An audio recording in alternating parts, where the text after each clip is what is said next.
আসসালামু আলাইকুম, আশা করছি সবাই ভালো আছেন, সুস্থ আছেন। ইনফিনিক্স আরও একটি নতুন স্মার্টফোন নিয়ে এসেছে এবং সেটা হচ্ছে ইনফিনিক্স নোট 30 এবং এই নোট 30 সিরিজের দুটি স্মার্টফোন অলরেডি এসেছে এবং আরও একটি স্মার্টফোন আসার কথা রয়েছে। সো আজকে আমরা ইনফিনিক্স নোট 30 নিয়ে আলোচনা করব। এই স্মার্টফোনটির বর্তমান প্রাইস হচ্ছে 18,999 টাকা এবং এই প্রাইস সেগমেন্টে এই স্মার্টফোনটি অফার করছে 8GB র্যাম, 256GB রম এবং 8GB র্যামের সাথে আরও 8GB এক্সটেন্ড করার সুবিধা রয়েছে। 5000 ব্যাটারির সাথে রয়েছে 44 ওয়াটের চার্জিং সাপোর্ট।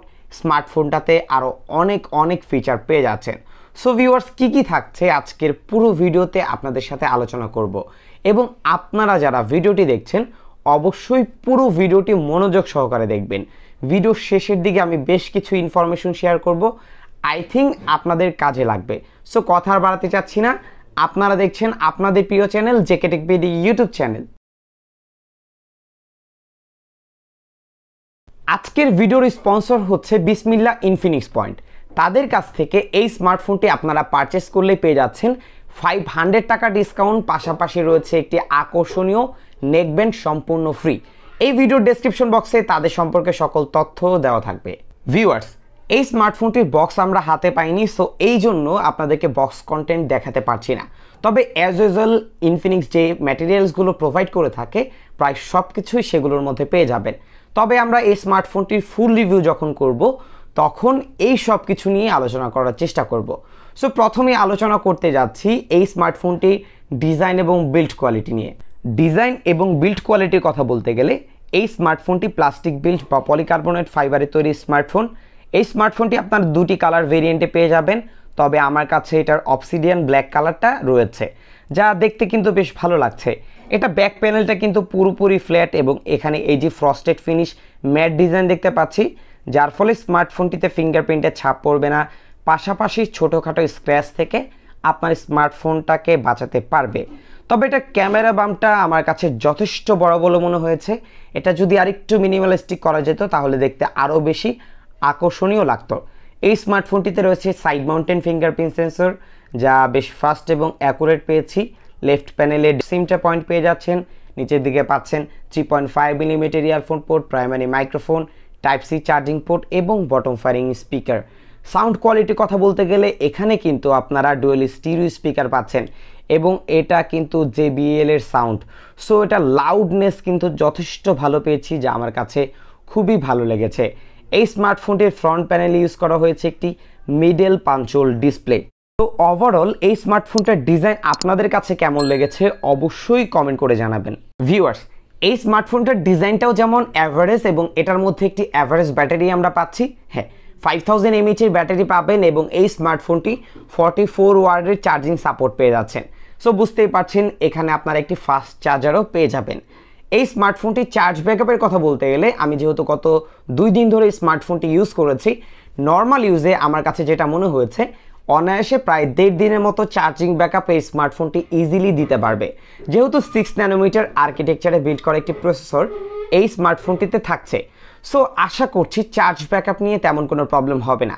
তবে এই স্মার্টফোনটির ফুল রিভিউতে এই ব্যাটারি সম্পর্কে আরও বিস্তারিত কিছু তথ্য আপনাদের সাথে শেয়ার করার চেষ্টা করব, যেমন এটা স্ক্রিন অন টাইম কেমন পাচ্ছেন, এটা গেমিংয়ের ক্ষেত্রে চার্জ ব্যাকআপ কেমন পাবেন, সব কিছুই সেখানে থাকবে। ডিসপ্লের ক্ষেত্রে এই স্মার্টফোনটিতে রয়েছে 6.78 ইঞ্চির ফুল HD+ রেজুলেশনের IPS প্যানেলের একটি ডিসপ্লে এবং এখানে 120 হার্জের রিফ্রেশ রেট রয়েছে। 580 নিটসের পিক ব্রাইটনেস, যার ফলে শ্যাডো কন্ডিশনে বা ইনডোরে খুব ইজিলি ইউজ করতে পারবেন এবং ডিরেক্ট সানলাইটে এটা মোটামুটি একটা ভিজিবিলিটি পেয়ে যাবেন। এই স্মার্টফোনটির PPI থাকছে 396।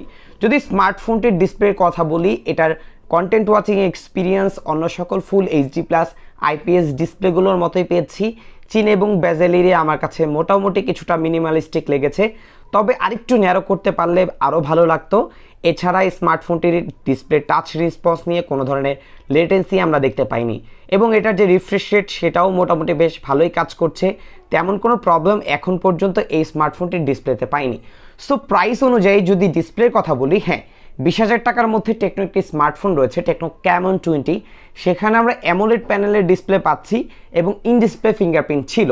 বাট এই স্মার্টফোনটি যেহেতু 19,000 টাকায় দেওয়া হচ্ছে, এখানে যদি অ্যামোলেড প্যানেলের ডিসপ্লেটা ইউজ করা হতো তাহলে আরও বেটার হতো। ভিউয়ার্স, এই স্মার্টফোনটির পারফরমেন্স সেকশনে আমরা যে স্পেসিফিকেশনগুলো পেয়েছি, 19,000 টাকা বাজেট সেগমেন্টের মধ্যে খুবই লোভনীয় একটি স্পেসিফিকেশন। হ্যাঁ, এই স্মার্টফোনটির মধ্যে রয়েছে 8GB র্যামের সাথে আরও 8GB এক্সটেন্ড করার সুবিধা। এছাড়া পাচ্ছেন 256GB স্টোরেজ, যা UFS 2.2 storage type. Android version পেয়ে যাচ্ছেন অ্যান্ড্রয়েড 13 এবং XOS এর নিজস্ব UI। এবং রয়েছে এই স্মার্টফোনটিতে মিডিয়াটেকের হিলিও Z99 6 ন্যানোমিটার আর্কিটেকচারে বিল্ড করা একটি প্রসেসর। সচরাচর একটি বিষয় আমরা সবসময় প্রায় দেখতে পাই, যেমন একটি স্মার্টফোন একদিক যদি একটু কমিয়ে দেয় আরেক দিকে বাড়িয়ে দেওয়ার চেষ্টা করে, ঠিক সেটাই ঘটেছে এই স্মার্টফোনটির ক্ষেত্রেও। পূর্বে আমরা বলেছিলাম যে এই স্মার্টফোনটির মধ্যে আমরা ডিসপ্লে পাচ্ছি IPS ফুল HD+ রেজুলেশনের, অ্যামোলেড প্যানেল দেওয়া হয়নি, যেমন টেকনো ক্যামন 20-তে তা দেওয়া হয়েছে এই বাজেট সেগমেন্টের মধ্যেই। বাট এই স্মার্টফোনটির মধ্যে আরেকটি বিষয় বাড়িয়ে দিয়েছে, সেটা হচ্ছে স্মার্টফোনটার প্রসেসর। এখানে আপনারা মিডিয়াটেকের হিলিও Z99 প্রসেসর পাচ্ছেন, যা টেকনো ক্যামন 20-র মধ্যে আপনারা পেয়ে যাবেন মিডিয়াটেকের হিলিও Z85। হ্যাঁ, Z85 থেকে কিন্তু Z99 মোস্ট পাওয়ারফুল এবং ব্যাটারির ক্ষেত্রেও বেশ ভালো একটি ব্যাটারি ব্যাকআপ দিতে পারে, যে স্মার্টফোনের মধ্যে মিডিয়াটেকের হিলিও Z99 প্রসেসরটা ইউজ করা হয়। সো এটাকে অবশ্যই এই দিক থেকে অ্যাপ্রিশিয়েট করা উচিত। র্যাম ম্যানেজমেন্টের ক্ষেত্রে যেহেতু 8GB র্যাম আমরা পাচ্ছি, এটার মধ্যে প্রায় 12 থেকে 14টি অ্যাপ আমি ইজিলি সুইচ করে ইউজ করতে পেরেছি, কোনো ধরনের কোনো প্রবলেম হয়নি, বেশ ফাস্ট রেসপন্স পাচ্ছিলাম। এছাড়া স্মার্টফোনটির অ্যাপ ওপেনিং টাইমও আমার কাছে যথেষ্ট ফাস্ট বলে মনে হয়েছে। অ্যাপ টু অ্যাপ সুইচ করার ক্ষেত্রে কোনো ধরনের ল্যাগ বা স্টার্টারিং এই স্মার্টফোনটির মধ্যে আমরা দেখতে পাইনি। এবং এই স্মার্টফোনটির মধ্যে যারা ভিডিও এডিট করতে চান, র্যাম এবং প্রসেসর অনুযায়ী দুটি বেশ ভালো একটি ভিডিও এডিটিং এক্সপিরিয়েন্স আপনাকে দিতে পারবে। সো যারা সোশ্যাল মিডিয়াতে বিভিন্ন রিলস ছেড়ে থাকেন, এছাড়া ভিডিও এডিট করেন যেমন ইউটিউবের জন্য, ফেসবুকের জন্য, সো তাদের বেশ ভালো একটি সাপোর্ট দিতে পারবে। এই স্মার্টফোনটির প্রসেসরের কথা বলতে গেলে ডে টু ডে লাইফের যে কোনো কাজ এই স্মার্টফোনটি খুব ইজিলি হ্যান্ডেল করতে পারবে, কোনো প্রবলেম হবে না। এবং আপনার অফিস ওয়ার্কের যে কোনো কাজ এই স্মার্টফোনটিতে ইজিলি করতে পারবেন।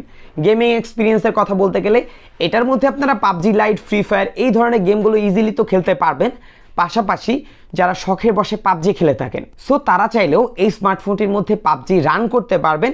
তবে 1-2 ঘন্টা খেলার ক্ষেত্রে তেমন প্রবলেম হবে না, বাট 1 ঘন্টা পার হয়ে গেলে কিছুটা ল্যাগ দেখতে পাবেন, যা আমি গতকালকে প্রায় 1.5 ঘন্টা গেম খেলেছি, সেই ক্ষেত্রে দেখতে পেরেছি। তবে এটা নিয়ে আরও বিস্তারিত জানানোর চেষ্টা করব এই স্মার্টফোনটির ফুল রিভিউতে। এই স্মার্টফোনটির পারফরমেন্স যেহেতু আমরা ভালো পেয়েছি, সো এটা ক্যামেরা কেন পিছিয়ে থাকবে? এই স্মার্টফোনটিতে ট্রিপল ক্যামেরা সেটআপ দেওয়া হয়েছে, যার মেইন ক্যামেরা হচ্ছে 64 মেগাপিক্সেল, যার অ্যাপারচার f1.7। তবে এই স্মার্টফোনটির 64 মেগাপিক্সেল ক্যামেরা থাকলেও আর যে দুটি লেন্স রয়েছে সেটা আমার কাছে একদমই কাজের লাগছে না। স্মার্টফোনটিতে ডেপথ এবং একটি QVGA সেন্সর রয়েছে। এই দুটি সেন্সর না দিয়ে যদি একটি আলট্রা ওয়াইড লেন্স দেওয়া হতো তাহলে সত্যি বেটার হতো, যা আমরা সবাই চেয়ে থাকি। এই স্মার্টফোনটি ফ্রন্ট ক্যামেরা পেয়েছি 16 মেগাপিক্সেল। 64 মেগাপিক্সেল প্রাইমারি ক্যামেরার রেজাল্ট আমার কাছে মোটামুটি বেশ ভালো লেগেছে। বিশেষ করে ডিটেল কোয়ালিটি আমি বেশ ভালো পেয়েছি। ডিরেক্ট সানলাইটে এটার কন্ট্রাস্ট রেশিও, ডাইনামিক রেঞ্জ বেশ ভালোই ব্যালেন্স করার চেষ্টা করেছে। পাশাপাশি এটার HDR-টাও মোটামুটি কাজের ছিল। এই স্মার্টফোনটার স্যাচুরেশনের কথা বলতে গেলে ছবিগুলো মাঝে মাঝে কিছুটা ওভার স্যাচুরেট করে দিচ্ছে, বিশেষ করে গ্রিন কালারটা। ছবিগুলো অনেকটাই পাঞ্চি মনে হচ্ছে, বিশেষ করে যারা সোশ্যাল মিডিয়া রেডি পিকচার পছন্দ করেন তাদের কাছে বেশ ভালো লাগবে। ফ্রন্ট ক্যামেরার কথা বলতে গেলে 16 মেগাপিক্সেল ফ্রন্ট ক্যামেরা দেওয়া হয়েছে। এটার কোয়ালিটি মোটামুটি অ্যাভারেজ, ডিটেল কোয়ালিটিও অ্যাভারেজই পেয়েছি।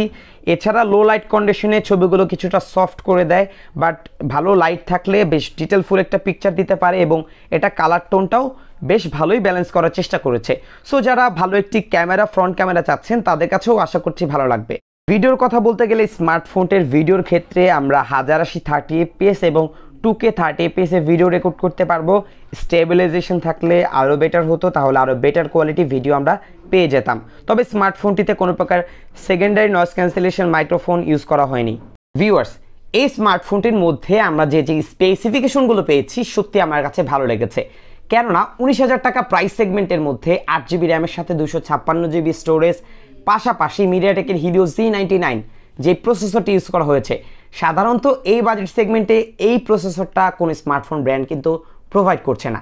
তবে ইনফিনিক্সের আগের যে মডেলটা আছে নোট 12 2023, সেখানে আমরা সেটা পেয়েছি।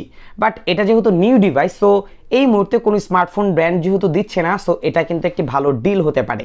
পাশাপাশি এটার যে 64 মেগাপিক্সেল ক্যামেরা, সেটা দিয়েও যারা পিকচার কোয়ালিটি মানে ছবি তুলতে পছন্দ করেন তাদের কাছে বেশ ভালো লাগবে। তবে ফ্রন্ট ক্যামেরা 16 মেগাপিক্সেল না হয়ে যদি 32 হতো তাহলে বেটার হতো।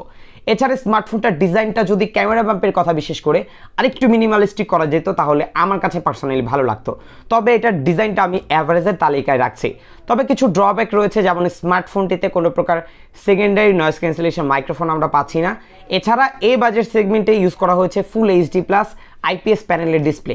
তবে যদি আপনি এই যে ডিসপ্লেটা আছে সেটা দিয়ে যদি Vivo, Oppo, Samsung, Redmi, Realme তাদের সাথে তুলনা করতে যান সেই ক্ষেত্রে ঠিক আছে। বাট টেকনোর যেহেতু একটি ক্যামন 20 স্মার্টফোন রিসেন্টলি লঞ্চ হয়েছে, সেই স্মার্টফোনটিতে অ্যামোলেড প্যানেলের ডিসপ্লে ইউজ করা হয়েছে এবং ইন ডিসপ্লে ফিঙ্গারপ্রিন্ট ছিল। সো সেই তুলনায় এটা কিছুটা কম হয়ে গেছে। একটা স্মার্টফোন কখনোই পারফেক্ট থাকবে না, এটা খুবই স্বাভাবিক।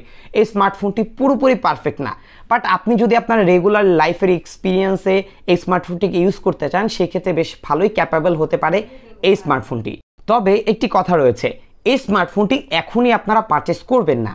এই স্মার্টফোনটির ফুল ডিটেলস জানুন, এটার ইউজিং এক্সপিরিয়েন্স কেমন সেটা আগে বিস্তারিত জেনেই স্মার্টফোন পারচেস করবেন। কেননা অনেক ভিউয়ার্স আছেন যে স্মার্টফোন আসার সাথে সাথে ভালো ভালো স্পেসিফিকেশন দেখে স্মার্টফোন পারচেস করে ফেলে। হ্যাঁ, এটার মধ্যে ভালো স্পেসিফিকেশন পেয়েছি, বাট এটার ইউআই বা এটার ইউজিং এক্সপিরিয়েন্স সব কিছু জানার পরে এটার ফুল রিভিউ আপনাদেরকে দেওয়ার চেষ্টা করব। যদি আপনার কাছে মনে হয় এই স্মার্টফোনটি পারচেস করলে আপনি লাভবান হবেন সেক্ষেত্রে স্মার্টফোনটি পারচেস করতে পারেন। বাট এই মুহূর্তে আমার কাছে মোটামুটি ভালোই মনে হচ্ছে, তবে কিছুদিন ইউজ করলে এটা সম্পর্কে আরও কিছু তথ্য পেয়ে যাব, সেই ক্ষেত্রে আপনাদের সাথে সেটাও শেয়ার করার চেষ্টা করব। সো ভিউয়ার্স, এই ছিল আজকের ভিডিও। যদি ভিডিওটির মাধ্যমে আপনি উপকৃত হয়ে থাকেন ভিডিওতে লাইক করবেন, কমেন্ট করবেন, শেয়ার করতে ভুলবেন না। বিদায় নিচ্ছি আমি জাকারিয়া হাসান পার্থ। আসসালামু আলাইকুম।